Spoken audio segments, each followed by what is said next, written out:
It's your boy, Steven. So today I wanted to talk to you guys about creatines and the different types. So I'm going to try and keep this in as simple terms as possible while getting as in depth as possible. So there's quite a few different types of creatine. You got monohydrate, which is definitely one of the most known, most talked about, most popular ones.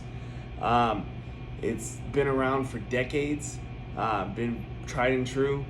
You got creatine hydrochloride, otherwise known as creatine HCl. You have alkaline creatine, which this is the brand EFX.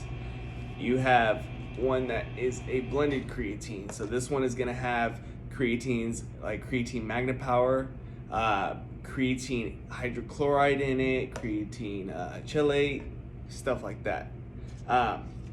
So the reason why there's different types of creatines is some people might get an irritated stomach by maybe monohydrate because it's one of the more basic forms of protein. So I've known about creatine for quite a while, but I have some notes with me just so I don't get off track or anything like that, and I can be as precise as possible. So creatine is actually stored in our body already, and we usually produce about a gram per day. You can get creatine from red meats, seafood, milk, eggs. So that's why vegetarians and vegans will typically have very low creatine levels in their body, and which is why products like these will greatly help them. Creatine is known for helping lift longer and stronger, or heavier. So you can lift more, you can lift longer, and you have more endurance, stamina, that type of stuff. So many athletes all around the world use it. You can still take creatine and still be a natural athlete. There's no doubt about it, no question about it. Creatine is great for strength, like I said. It's even great for cognitive function. It really helps. About 5% of the total creatine in our body is used, in our cerebral cortex, in our brain. So it's definitely great for memory, recalling events, that type of thing. So it's not just the physical benefits, it's also the psychological benefits as well. So it helps with delayed onset fatigue, which is why we're able to lift longer when we're on creatine. So basically, like I said, you have the monohydrate. So monohydrate, you need about 5 to 10 grams of creatine monohydrate per day for about the first 2 weeks when you're just getting on creatine. So that's what's known in the lifting world as the loading phase, right? After that first 10 days to 2 weeks, then you go down to about 5 grams per day for the next 2.5 months, because on creatine you cycle.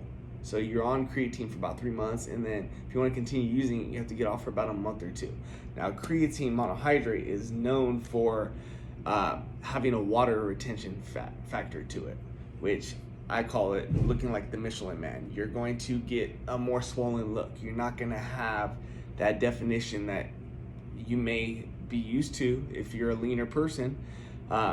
So that's why it's more commonly used around, with the tall, lanky kids when they're just getting into college sports or something like that, and they don't have a whole lot of size to them. They like the fact that it makes you retain water weight. And say you're 6 foot, 170 pounds, pretty skinny, right? So you're gonna like that fact that it's gonna make you bigger within the first 2 weeks. You're gonna put on about 10, 12 pounds of just water weight. So creatine monohydrate is not a buffered creatine like crealkaline is, or hydrochloride. So it tends to break down more into what's called creatinine, and it's less bioavailable, so it's not as highly absorbed, so you need more of it. The other forms of creatine are more potent, right? So that's the thing about creatine monohydrate.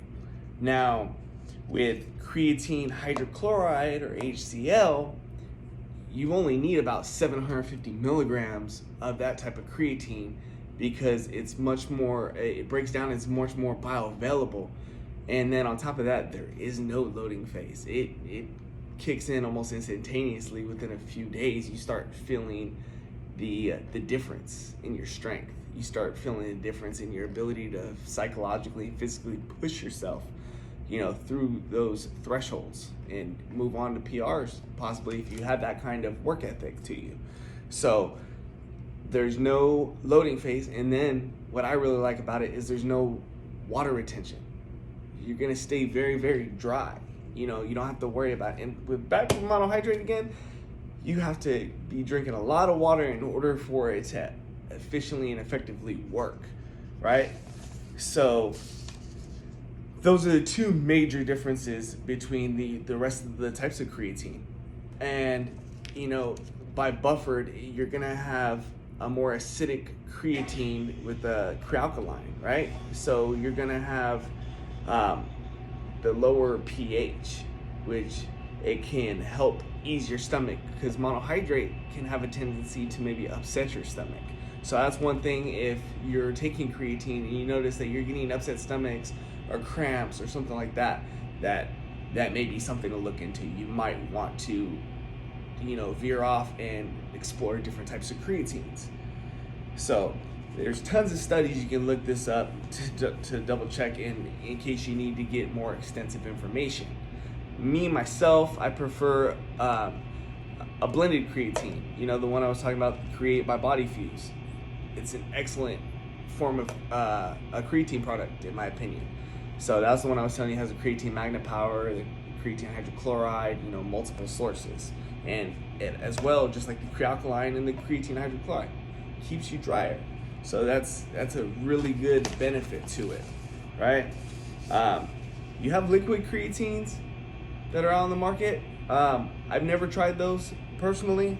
I've never even heard about them until I did some further research. So I'm definitely gonna be looking more into that, because that's pretty cool. And the research says that you get better absorption, aka better bioavailability. So that might be cool. And we're getting more modern with the supplements, as you guys can tell. As more things come out, it's really helping us.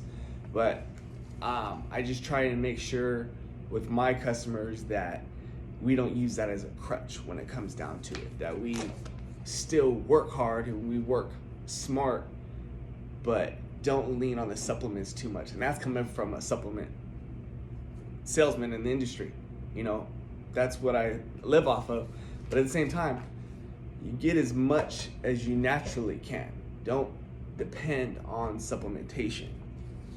So it's the truth, So that is definitely something. So creatine monohydrate, you're gonna start off, like I said, around 10 grams per day for the first 10 days to 2 weeks.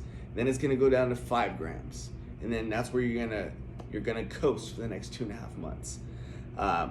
Creatine hydrochloride, 750 milligrams, all 3 months. And all the creatine cycles are gonna be the same amount of time. They're all gonna be a 3-month cycle from start to finish. Monohydrate, here's a tip: weigh yourself, right?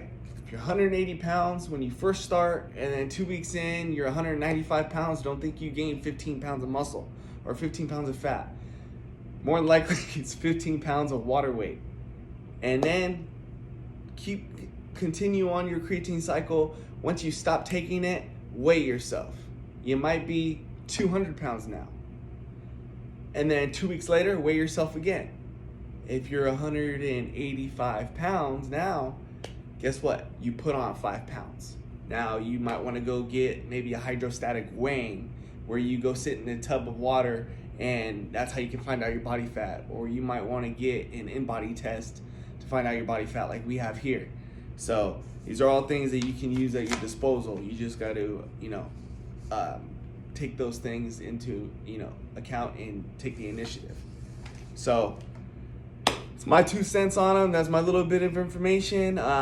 If you have any further questions, please comment. I'll be more than happy to answer them. Don't forget to subscribe. I could use the support. And stay jacked, my friends.